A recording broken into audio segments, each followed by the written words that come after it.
My name is Jeremiah Price, and I'm going to be talking about these three types of organizations. The first is function-oriented. It is optimized for expertise of division of labor, reducing costs, more binary, more functional aspect of how businesses work, how businesses function.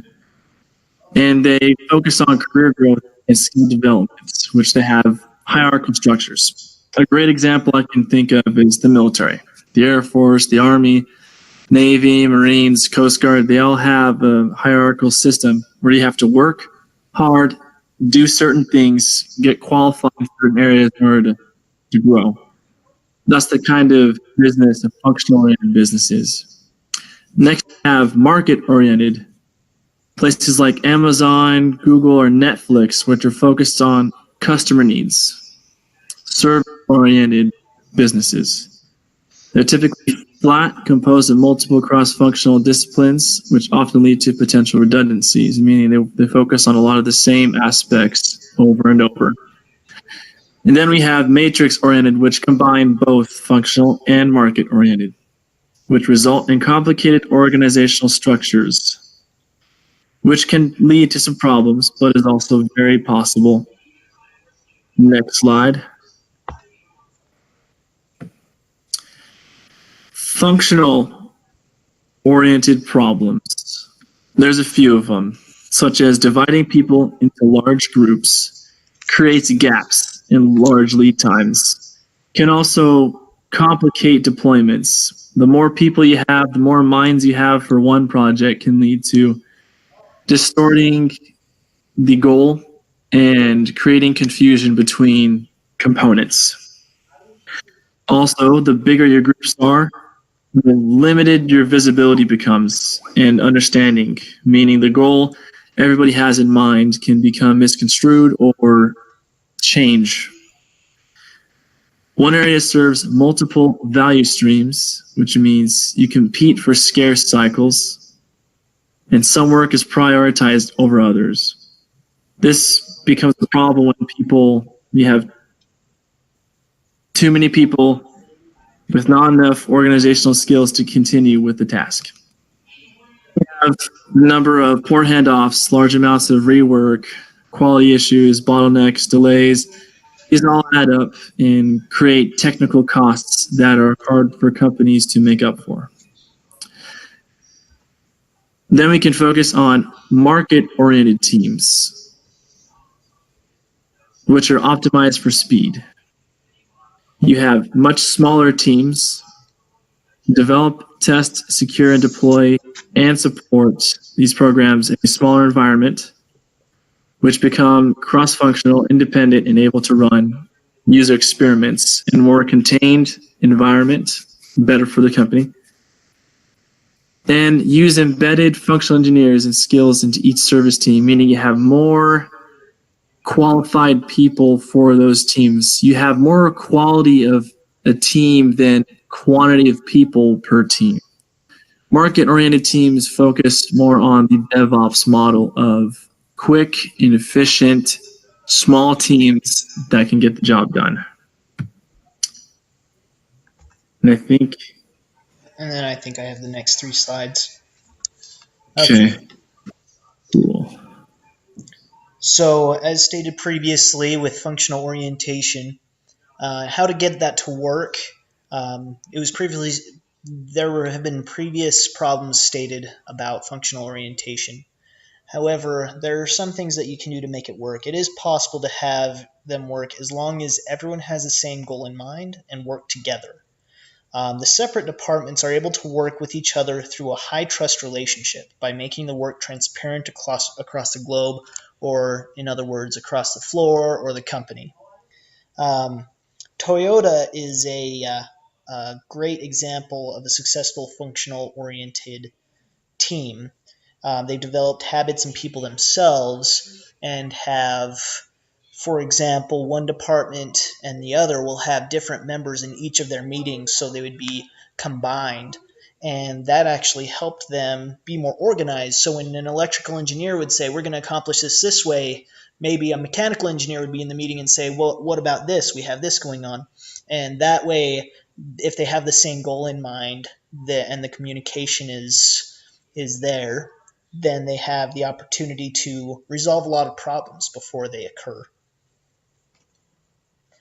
So some of the successful habits to be developed to make this work are testing operations and security, making sure testing operations and security is everyone's job.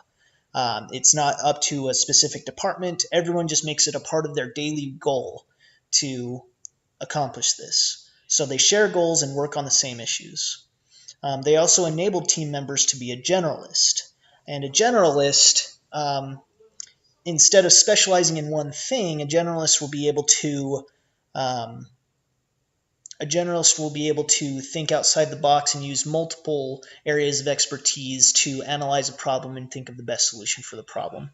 So with technology changes, specialists may be frozen in time, and cross-training enables people to do more tasks. And then another successful habit is to fund services and products instead of projects. And by doing this, the value of achievement of the organizational, let me redo that. Let's see, the value achievement of the organizational and customer outcomes. Oh, okay.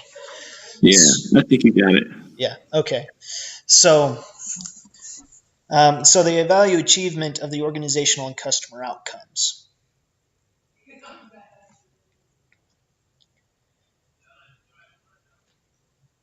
Let's see, create loosely coupled architectures. Bounded context, what does this say? I'm looking at my notes here.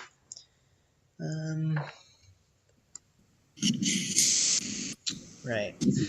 Okay, well, anyways. And then another thing to help your organization work is with creating loosely coupled architectures. This enables developers to have more productivity and safety and avoids big failures made from small changes.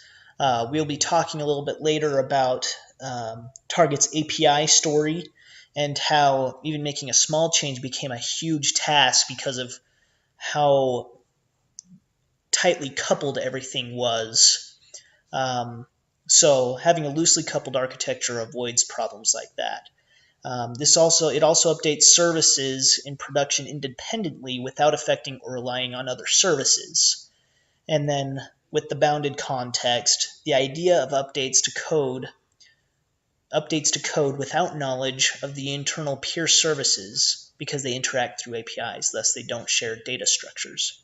And we'll talk a little bit more about that with the story of Target and how they were able to send their APIs to other companies to use. And Target can still make updates without completely breaking other architectures or other software that uses their APIs.